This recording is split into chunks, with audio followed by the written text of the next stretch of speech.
Hello students, स्वागत है आप सभी का नॉलेज 24 चैनल में। मैं हूं विजय सर और आज हम इस लेक्चर में देखेंगे class 8 eight grade work book का चैप्टर नंबर 8 अध्याय 8 बीजीय व्यंजक एवं सर्वसभिकाएं अलजेब्रिक एक्सप्रेशन एंड आइडेंटिटीज। तो सबसे पहले आप स्क्रीन पर देख पा रहे हैं कि बीजीय व्यंजक की हम सबसे पहले तो डेफिनेशन की बात करेंगे कि बीजीय व्यंजक होते क्या हैं। बीजीय व्यंजक हैं, बीजीय व्यंजक समझने से पहले आपको चर अचर को समझना बहुत आवश्यक है कि क्या चर होते हैं और क्या अचर होते हैं। यह आपको समझना बहुत आवश्यक है। यदि हम बात करें चर की और अचर की तो मैं एक सेपरेट इसमें स्लाइड ले रहा हूं। ये लीजिए, यहां हम समझेंगे चर और अचर क्या है। ठीक है,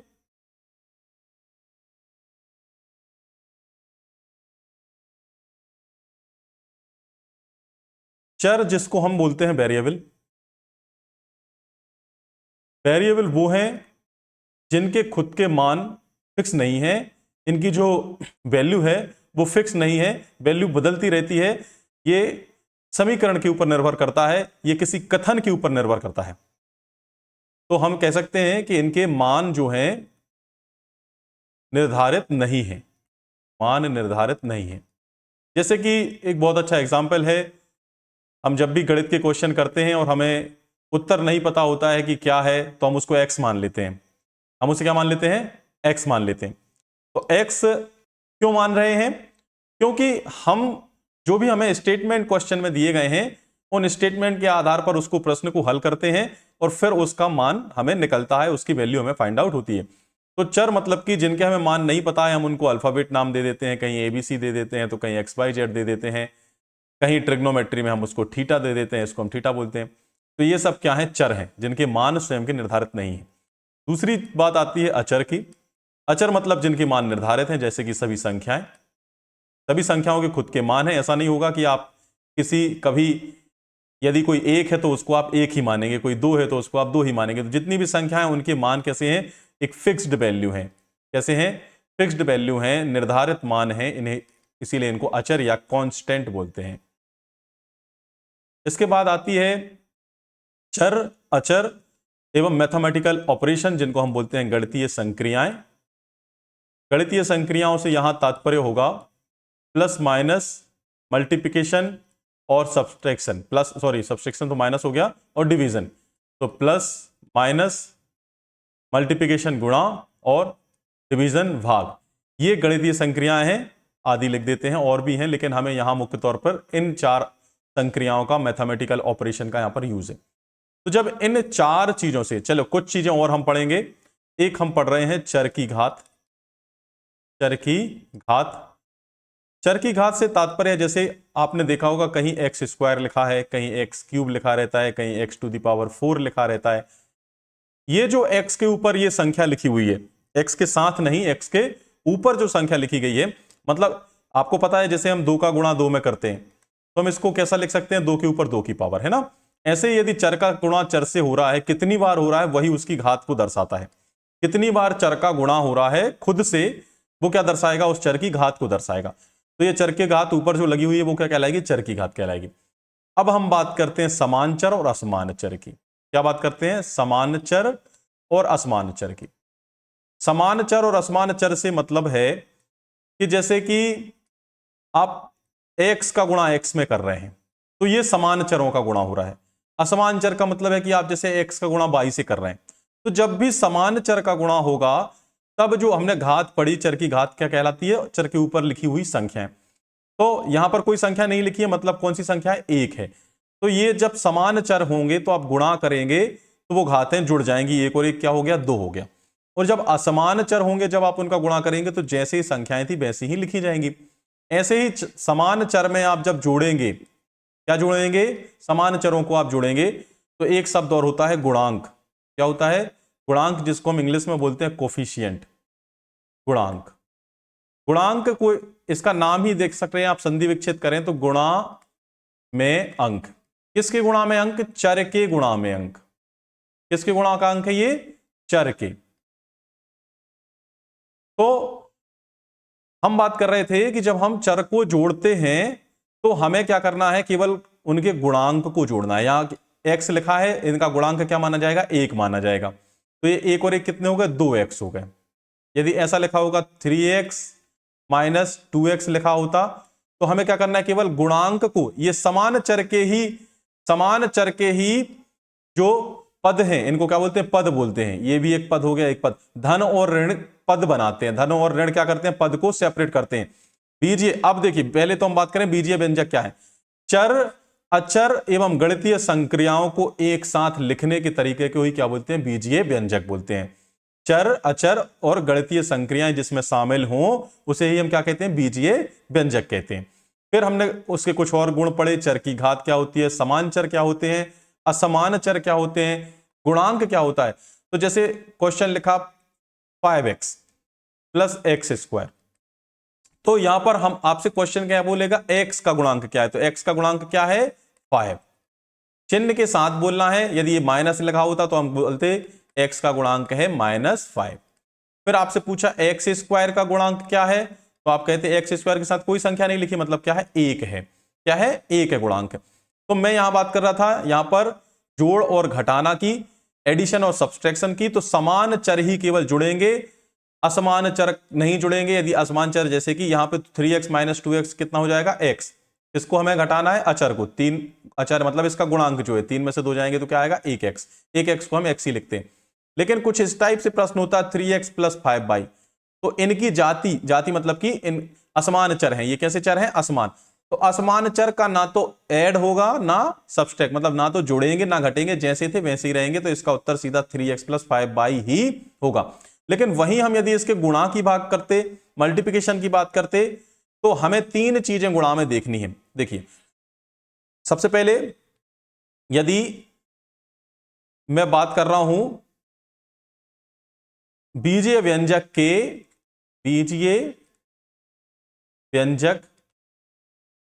के योग को हम बोलते हैं जोड़ना, है ना, या व्यवकलन को हम बोलते हैं सब्सट्रैक्शन या घटाना, है ना। तो योग मतलब प्लस और व्यवकलन मतलब माइनस। तो बीजीय व्यंजक के जोड़ और घटाना उनमें ही होगा जिनके क्या है, समान चर। अभी हमने पढ़ा समान चर क्या कहलाते हैं, केवल उनमें ही होगा। और समान चर हैं यदि, तो गुणांकों के बीच जोड़ना या घटाना होगा, ठीक है ना। किसके बीच होगा, गुणांकों के बीच। उदाहरण के लिए यदि 3x प्लस 2y लिखा है, तो इनके गुणांक कौन कौन, सॉरी 3x प्लस 2x लिखा है, समांतर के बीच करना है, तो गुणांक कौन से, 3 और 2, तो ये जुड़ जाएंगे, 3 और 2 5x हो जाएगा, ठीक है। यदि असमान चर हैं तो उनके बीच कोई जोड़ना घटाना नहीं होगा। असमान चर के बीच में कोई जोड़ना घटाना नहीं होगा। यदि 3x प्लस 5y लिखा है तो उत्तर 3x प्लस 5y ही होगा। ये बात हमें समझ में आ गई। अब हम बात करते हैं गुणा की, है कि हमें गुणा कैसे करना है। तो गुणा के लिए सबसे मुख्य चीज है, इसमें 3 चीज होती हैं जो हमें क्रम से करनी है। एक तो होता है चिन्ह, जिसको हम बोलते हैं साइन, क्या है उसका। तो चिन्ह में क्या होगा, हमें पता है कि समान चिन्ह जो होते हैं, प्लस का गुणा प्लस से हो रहा हो या माइनस का गुणा माइनस से हो रहा हो, तो हमारा उत्तर आ जाता है प्लस। यदि विपरीत चिन्ह है, प्लस का गुणा माइनस से हो रहा हो, माइनस का गुणा प्लस से हो रहा हो, तब हमारा उत्तर आता है माइनस। तो सबसे पहले हम किसका गुणा करेंगे, चिन्ह का, ये क्रम हम बता रहे हैं। दूसरा हम गुणा करेंगे चर में चर का गुणा करेंगे, वो भी चर में किसका, समान चर का। समान चर के गुणा होंगे तो घात जुड़ जाएंगी। घात क्या हो जाएंगी, जुड़ जाएंगी, ऐड होंगी, ठीक है ना। और यदि विपरीत असमान चर हैं तो कुछ नहीं होगा, जैसे थे वैसे ही लिखे रहेंगे। असमान चर नो चेंज, असमान चर नो चेंज, ठीक है। और इसके पहले, चर के पहले भी अपन क्या करेंगे, ये इसको नंबर 3 दे रहे हैं। नंबर 2 पे हम रहेंगे गुणांकों का गुणा। गुणांक मतलब संख्याओं का, गुणांक मतलब संख्याओं का गुणा करेंगे, संख्याओं का। यदि अब मैं एक बीजीय व्यंजक आपको लिख रहा हूं, जैसे मैंने एक बीजीय व्यंजक, सबसे पहले हम लिखें कोई बीजीय व्यंजक, तो बीजीय व्यंजक कुछ इस टाइप से हो जाएगा 3x square plus 5x plus 3। तो ये इसके पद कहलाते हैं। धन और ऋण क्या करते हैं, पदों को अलग अलग करते हैं। एक पद ये हो जाएगा, एक पद ये हो जाएगा और एक पद ये हो जाएगा, तो ये क्या कहलाए, ये पद कहलाए। तो पद के आधार पर इसको त्रिपद कह सकते हैं। घात के आधार पर जो सबसे बड़ी घात है द्विघात, है ना, त्रिपद हो गया, द्विघात हो गया। चर के हिसाब से कौन से चर का है, एक्स चर का है। एक चर ये है कि दो चर ये, एक चर ये। तो ऐसे बहुत से प्रश्न इसमें बन जाते हैं। चलिए, इतना थ्योरी पार्ट मुझे लगता है आपके लिए अभी बहुत है, बाकी हम क्वेश्चन करेंगे तो क्वेश्चन में आपको बहुत कुछ समझ में आएगा। चलिए, पहला क्वेश्चन है, एक पदी और द्विपदी का गुणनफल क्या होगा। एक पदी मतलब कि जैसे मैंने उदाहरण लिया कि उदाहरण मैंने लिया कोई 3x है, ठीक है ना, उदाहरण मैंने क्या लिया 3x है, ये एक पदी हो गया और उसका हम गुणा करेंगे द्विपदी में। द्विपदी कोई भी हो सकता है कि 2x धन 3, ये द्विपद हो गया है ना। जब हम इसका गुणा करेंगे तो कितना आएगा, एक पदी का द्विपदी, 3x का 2x में गुणा हुआ तो कितना हो गया 6, संख्या का संख्या से। तो समान चर का क्या होता है, समान चर से जब गुणा करते हैं तो घात बढ़ जाती है, 1 और 1 2 धन, फिर इस 3x का 3 में गुणा होगा, 3 का 3 में गुणा होगा 9, और x का गुणा तो किसी के साथ होगा नहीं, तो ये कितने पद निकले, 2 पद। तो इसीलिए जब एक पदी का द्विपदी में गुणनफल करेंगे तो उत्तर क्या आएगा, द्विपद आएगा। इसका ऑप्शन हो जाएगा बी, इसको भर लेना आप, ठीक है, गोला भर लेना। चलिए, नेक्स्ट क्वेश्चन है, इनका हमें गुणनफल निकालना है। तो मैंने क्या बोला था, हमें 3 चीजें याद रखनी है, चिन्ह का चिन्ह से गुणा करेंगे, संख्या का संख्या से गुणा करेंगे, समान चर का समान चर से गुणा करेंगे और घात बढ़ जाएगी, ठीक है ना। तो संख्या दो, चिन्ह तो इसमें कोई है नहीं तो हमें गुणा नहीं करना, संख्याएं हैं बिल्कुल हैं, 2 दूनी 4, 4 दूनी 8, 8 तिया 24, तो 24 तो हमें यहीं दिख रहा है, ठीक है। फिर भी हम आगे कर लेते हैं, ए कितनी बार लिखा है, 3 बार लिखा है, तो गुणा होता है तो समान चर की घातें क्या होती हैं, जुड़ती हैं, तो ए के ऊपर 3 की घात। बी कितनी बार लिखा है, 2 बार, तो बी के ऊपर 2 की घात, इसलिए आप आंसर क्या हो जाएगा इसका, डी आंसर हो जाएगा। डी को ही आप क्या कर लेंगे, गोला भर लेंगे। नेक्स्ट क्वेश्चन आ रहा है, आयत की लंबाई चौड़ाई दी है, क्षेत्रफल निकालना है हमें। तो आयत का क्षेत्रफल क्या होता है भैया, लंबाई गुणा चौड़ाई। आयत का क्षेत्रफल, आयत का क्षेत्रफल होता है लंबाई और गुणा में चौड़ाई। तो आपको लंबाई दी है, लंबाई दी है आपको कितनी दी है, लंबाई 4x/, और चौड़ाई कितनी दी है 6y²। तो हम तो अपने नियम के अंतर्गत चलेंगे, संख्या का संख्या से गुणा कर देंगे, 4 का 6 में गुणा करेंगे 24 आ जाएगा, 4 6 24। x का x के साथ गुणा होगा लेकिन x नहीं है तो हम x जैसा था वैसा ही लिखा रहने देंगे। y का y से गुणा होगा तो y की घातें बढ़ जाएंगी, यहां पर घात थी 1, यहां थी घात 2, 2 और 1 3, तो 24x/3 कहां लिखा हुआ है, c में लिखा है, तो हमें c को क्या कर देंगे, गोला को भर लेंगे। चलिए, पूरा गोला भरा करें, मैं अभी इसको बस ऐसे ही छोड़ रहा हूं। नेक्स्ट क्वेश्चन की तरफ चलते हैं।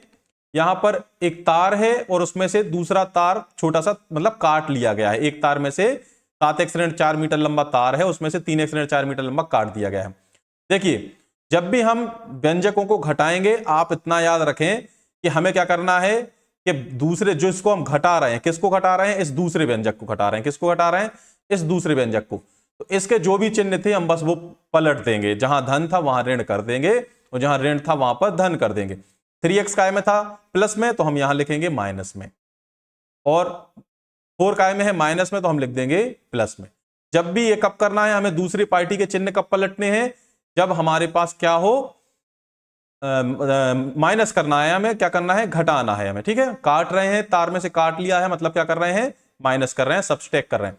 अब देखिए मैंने क्या बोला था, ये समान चर मतलब यहां भी x लिखा है यहां भी x लिखा है, तो उनके गुणांक क्या होंगे, चिन्ह के अनुसार घटेंगे। यहां 7 धन का है 3 ऋण का है, तो 7 में से 3 गए तो आपके 4x हो गए, और ऋण का 4 और धन का 4 तो आपके 0 हो गए घट के, तो ये 4x ही इसका क्या हो गया, आंसर हो गया। आप इसमें डी को गोला कर लेंगे, ठीक है ना। चलिए, क्वेश्चन नंबर 5 की तरफ चलते हैं। तनिष्क के घर से स्कूल की दूरी है x धन 8 मीटर। चलिए, ये तनिष्क का कोई घर होगा, उसके स्कूल से वो जाता है घर से, तो x धन 8 मीटर उसकी दूरी है।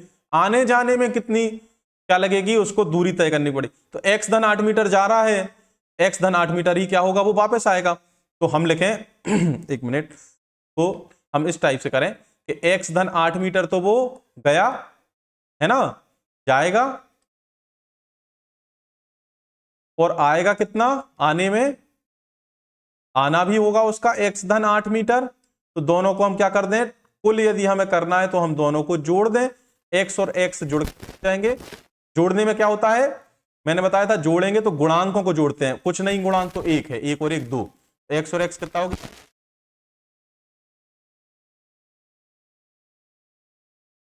हम इसका आंसर क्या कर देंगे, बी कर देंगे, ठीक है। चलिए, नेक्स्ट क्वेश्चन की तरफ चलते हैं।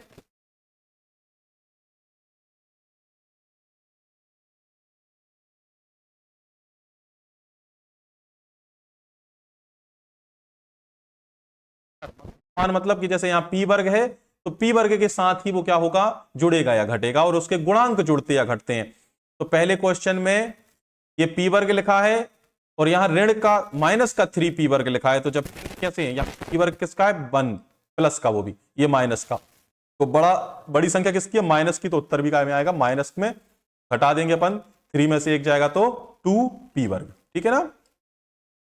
चर के साथ कोई छेड़खानी नहीं होगी घटने में, केवल गुणांक के साथ उसकी वो होगी, ठीक है।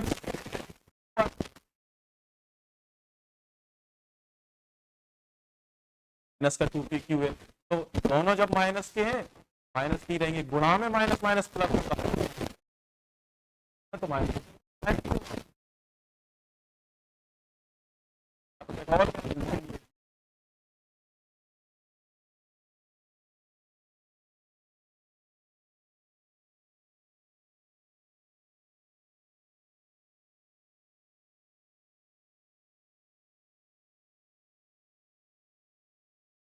तो ये क्या होंगे, जुड़ेंगे या घटेंगे, लेकिन चिन्ह देखेंगे, एक माइनस का एक है, तो बड़ी संख्या का चिन्ह क्या है, प्लस। तो 7 में से 1 गए तो आप 6q² आ गया, ठीक है। दूसरे क्वेश्चन को देखें। दूसरे क्वेश्चन में हम जब जोड़ेंगे तो यहां देखिए, एक चीज हमेशा याद रखें, क्रम को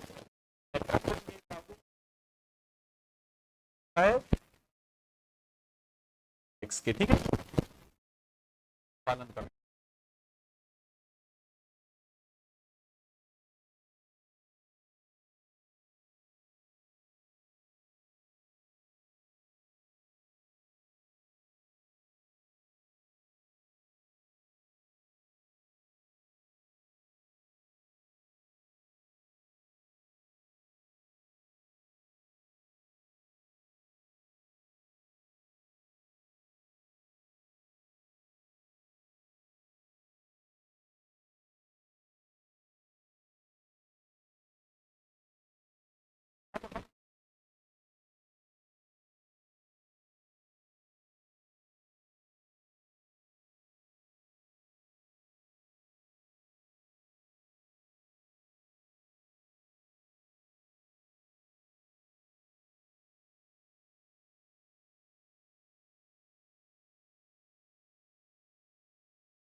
प्लस का 7, दोनों प्लस के हैं, तो 9 और 7 कितना हो जाएगा, 16, 16/2 हो जाएगा। फिर ये देखिए प्लस का 1 है, कुछ नहीं है आगे, मतलब 1, और ये माइनस का 5 है, अपोजिट है, तो बड़ी संख्या का चिन्ह आएगा माइनस, वो घटा दें, 5 में से 1 जाएगा तो 4x/, जो इसकी चर था। फिर दोनों माइनस माइनस के हो गए, तो हो जाएगा 3 और 2 5x²। फिर यहाँ ये प्लस का है, वो माइनस का है, बड़ी संख्या का चिन्ह आएगा माइनस, 6 में से 3 जाएंगे तो 3/। 4x के साथ तो कोई है नहीं घटाने के लिए, तो 4x जैसा था वैसे ही लिख दो, प्लस का 4x, और ये संख्या के लिए 6 लिखी थी, इसके साथ भी कोई नहीं है, तो इसका चिन्ह क्या हो गया था, -6, तो ये हो जाएगा -6। ये आपका क्या हो गया, आंसर हो गया। चलिए नेक्स्ट क्वेश्चन देखें। एक आयत की लंबाई दी है और चौड़ाई दी है, क्षेत्रफल निकालना है। तो आयत का क्षेत्रफल क्या होता है, आयत का क्षेत्रफल जो होता है, एरिया ऑफ रेक्टेंगल, लंबाई और गुणा में चौड़ाई। तो लंबाई कितनी है आपके पास, 7x, और चौड़ाई कितनी है, 2x धन 1। तो गुणा करते हैं हम इनका, कैसे गुणा करेंगे, पहले 7x का 2 में होगा और फिर इस 7x का 1 में होगा, सब में होता है, ठीक है। 7x का 2x में गुणा करेंगे तो संख्या का संख्या में 14, x का x में x वर्ग धन 7x का 1 में, 1 के साथ तो किसी का भी गुणा होता है, तो संख्या वही बचती है। चलिए क्वेश्चन नंबर 9 की तरफ चलें। इसको हमें सरल करना है, तो सरल करना मतलब कि जो गुणा कर लें, पहले तो है ना 4y का 5y में गुणा हुआ, संख्या का संख्या में करा तो 20, y का y में 22², माइनस 4 का 6 में गुणा हुआ तो 24, और y लिखा था तो y ही रहेगा, धन में क्या चल रहा है 4। ये तो हमारा बन गया सरल। फॉर्म किसका, बीजीय व्यंजक का। अब हमें निकालना है y बराबर 4 पर क्या हो जाएगा, जहां y लिखा है वहां वहां हम 4 लिख देंगे, तो ये हो गया 20, y की जगह लिख दिया 4 का वर्ग, ऋण 24, y की जगह क्या लिख दिया 4, तो धन 4। देखिए जब भी चर और अचर हमेशा आपस में कैसे होते हैं, गुणा में लिखे होते हैं, तो ये 20 ये 4 के साथ कैसा है, गुणा में, लेकिन पहले 4 का वर्ग कितना हो जाएगा, 4 का वर्ग हो जाएगा 16, ऋण 24 का 4 में गुणा किया तो ये हो गया 96 प्लस 4, तो 16 दूनी 32, 320 धन, सॉरी आओ चलिए 320 धन, पहले 4 कर दो फिर 96, तो 320 और 4 को जोड़ेंगे तो 324, और 320 में से 24 में से हम जब 96 को घटाएंगे तो 324 में से सीधा अपन क्या करें, 96 की जगह 100 को घटा देते हैं, ठीक है, और फिर 4 उसमें जोड़ देते हैं, 324 में से 100 घटाएंगे तो कितना हो जाएगा 220, 224 और 4 उसमें जोड़ देंगे 228, तो आ गया 228 आपका। चलिए नेक्स्ट क्वेश्चन को देखें, क्वेश्चन नंबर 10, हमें इसका क्षेत्रफल ज्ञात करना है, तो क्षेत्रफल क्या हो जाएगा, एक लंबाई और एक चौड़ाई, तो लंबाई कितनी दी है, किसी को भी लंबाई मान ले x धन 2, और चौड़ाई कितनी है x धन 5, इनका हम गुणा करेंगे तो कैसा हो जाएगा, x का x में गुणा हुआ एक्स स्क्वायर, x का फिर 5 में गुणा हुआ तो 5x, फिर 2 का गुणा होगा x में तो 2x, 2 का गुणा 5 में होगा तो 10, इसको जोड़ के लिख रहे हैं एक्स स्क्वायर, 5x और 2x की समान जाती है या समान चर है, 5x और 2x कितने हो गए 7x, तो धन 10 तो थे, का क्या होगा ये आंसर होगा। चलिए नेक्स्ट क्वेश्चन की तरफ चलते हैं, क्वेश्चन नंबर 11, यहां पर हमें आयतन निकालना है, क्या निकालना है, आयतन, आयताकार कोई बॉक्स है, मतलब एक तरीके से घन होंगे, है ना, घन का आयतन निकाल रहे हैं, घनाभ का आयतन निकाल रहे हैं, जिसकी लंबाई चौड़ाई ऊंचाई दी है, तो ये घनाभ होगा, क्या होगा ये घनाभ। चलिए तो हम कैसे करेंगे, संख्या का संख्या से, हमने जो सीखा था संख्या का संख्या से, 2 का 5 में गुणा हुआ 10, 10 का 7 में गुणा हुआ तो ये हो जाएगा 70, फिर चर कैसे हैं, अलग अलग हैं, तो जैसे थे वैसे ही लिख दें, ए बी और सी। यहां देखें चर सबसे पहले किसका, समान चरों का गुणा होगा, तो p यहां पर भी है और p यहां पर भी है, तो उनकी घातें जुड़ेंगी 2, और यहां पर घात कितनी है 1, तो 3 की घात, p का क्यूब, ऐसे क्यू भी कितने बार है 3 बार, और r भी कितने बार है 3 बार, ठीक है। यहां देखें चिन्ह आ गया है, तो हम सबसे पहले चिन्ह का चिन्ह में गुणा करेंगे, माइनस का माइनस में गुणा हुआ प्लस, फिर प्लस का माइनस में गुणा हुआ माइनस, या फिर ऐसे भी कर सकते हैं कि विषम बार यदि आपका, विषम मतलब 1 3 5 7 इतने बार यदि माइनस में तो माइनस रहेगा, सम बार है माइनस तो प्लस हो जाएंगे, सम बार है वो 3 बार माइनस इसलिए। फिर आप देखें एल यहाँ पे 2 बार है, यहाँ पर हो गया,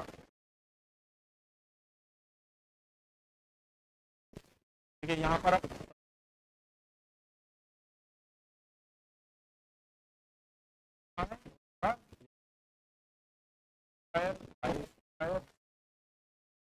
बात है ना, क्या करेंगे।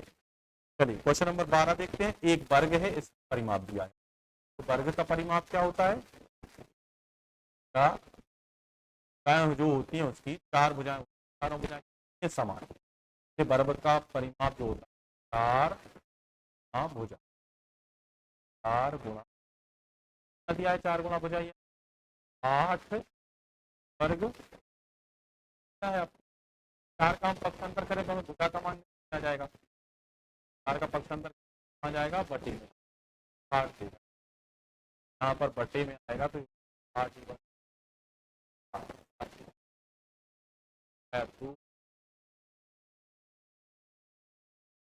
वर्ग का क्षेत्रफल होता है, क्या क्या करना है, वर्ग का क्षेत्रफल होता है भुजा का वर्ग, क्या हम कह सकते हैं भुजा का वर्ग,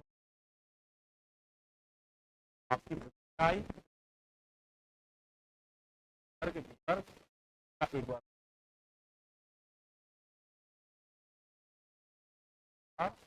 वर्ग का।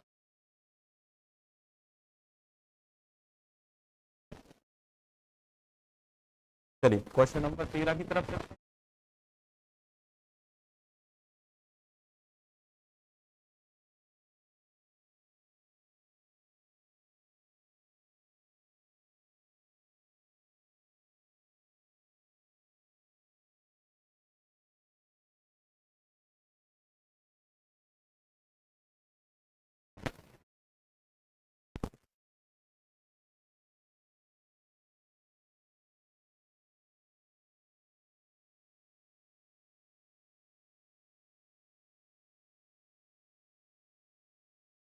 तो जब भी हम देखो क्षेत्रफल निकालेंगे तो यहाँ साथ में इकाई भी उसकी लिखेंगे, इकाई नहीं दी है तो हम लिख देंगे इकाई वर्ग, वर्ग इकाई हम उसको, ठीक है। चलिए नेक्स्ट क्वेश्चन की तरफ चलते हैं, क्वेश्चन नंबर 14। इनको सरल करना है, चलिए, लेकिन यहां पर आप एक सूत्र की मदद जरूर लें। यहां पर एक सूत्र होता है कि यदि दो संख्याएं हैं a धन b और दूसरे कोष्टक में वही संख्याएं घट रही हैं, पहले कोष्टक में जुड़ रही हैं, दूसरे कोष्टक में वो माइनस हो रही हैं, तो उसका उत्तर होता है पहली संख्या का वर्ग माइनस दूसरी। उत्तर क्या होता है? पहली संख्या का वर्ग माइनस दूसरी। तो यहां भी देखें, वही संख्या जुड़ रही थी और वही संख्या घट रही थी और वही संख्या जुड़ रही थी ना, एक कोष्टक में घट रही है, एक कोष्टक में जुड़ रही है, तो इसलिए पहले का उत्तर क्या हो जाएगा? एक्स बाई पहली संख्या का वर्ग ऋण दूसरी संख्या का वर्ग। कौन थी दूसरी संख्या? बाई जेड का वर्ग। यहां भी देखिए वही संख्या जुड़ रही है, बाई जेड का वर्ग, और वही संख्या घट रही है तो by Z Z x, sorry क्या है? जेड एक्स, दूसरे कोष्टक में है जेड एक्स का प्लस, यहां भी जेड एक्स जुड़ रहा है, एक बार जेड एक्स एक्स वाई जुड़ रहे हैं और जेड एक्स एक्स वाई घट रहे हैं, तो हम इसको लिखेंगे जेड एक्स का वर्ग माइनस एक्स वाई। संख्या कौन? अब आप देखें कि एक्स वाई यहां प्लस में है और यहां माइनस में है, तो ये हट गया। बाई जेड यहां माइनस में है, बाई जेड यहां प्लस में है, ठीक है। और फिर जेड एक्स यहां माइनस में और जेड एक्स यहां प्लस में, तो आपके पास कुछ नहीं बचा, वहां आप क्या लिखेंगे? जी। चलिए नेक्स्ट क्वेश्चन पे आए हम।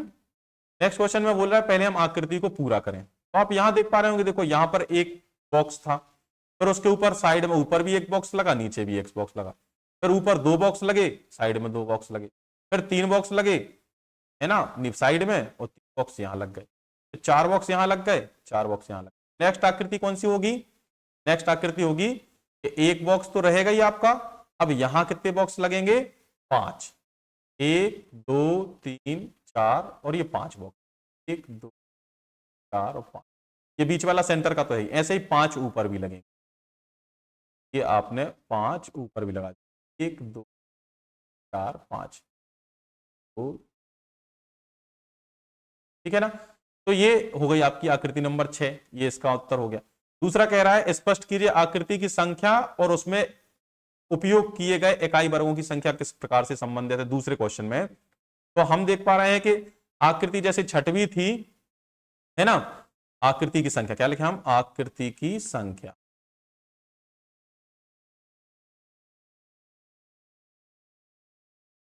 आप देख पा रहे हैं कि जब आकृति 1 थी तो वहां बॉक्स भी कितने थे? 1।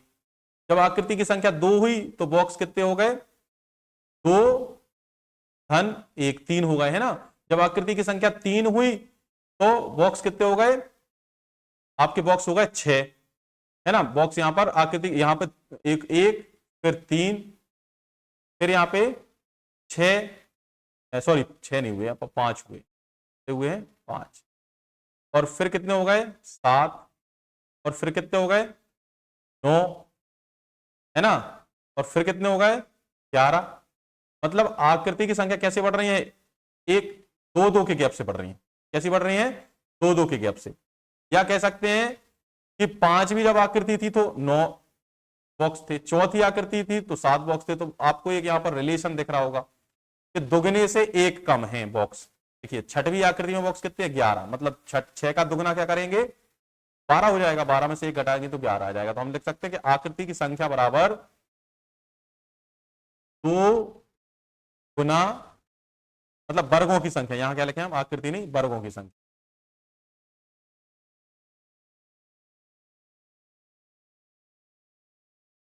वर्गों की संख्या बराबर हो रहा है 2 गुना आकृति की संख्या ऋण 1, ठीक है ना। आकृति की संख्या यदि 6 है, बॉक्स कितने होंगे? 6 दूनी 12 ऋण 1, 11, ठीक है। तीसरा क्वेश्चन कह रहा है कि यदि आकृति की संख्या को आप n माने, ठीक है, और वर्गों की संख्या को t माने, तो उपरोक्त का एक समीकरण लिखें। तो हम वर्गों की संख्या को क्या लिखते हैं यहाँ पर? t, आकृति की संख्या को क्या लिखते हैं? n। ये हो गया t बराबर 2n ऋण 1, ये इसका क्या बन गया? एक समीकरण बन गया, क्योंकि समीकरण में एक दो पक्ष होते हैं, LHS RHS, और बीच में समता मतलब की बराबर या इक्वलिटी का चिन्ह। तो ये आपका क्या हो गया? आंसर हो गया।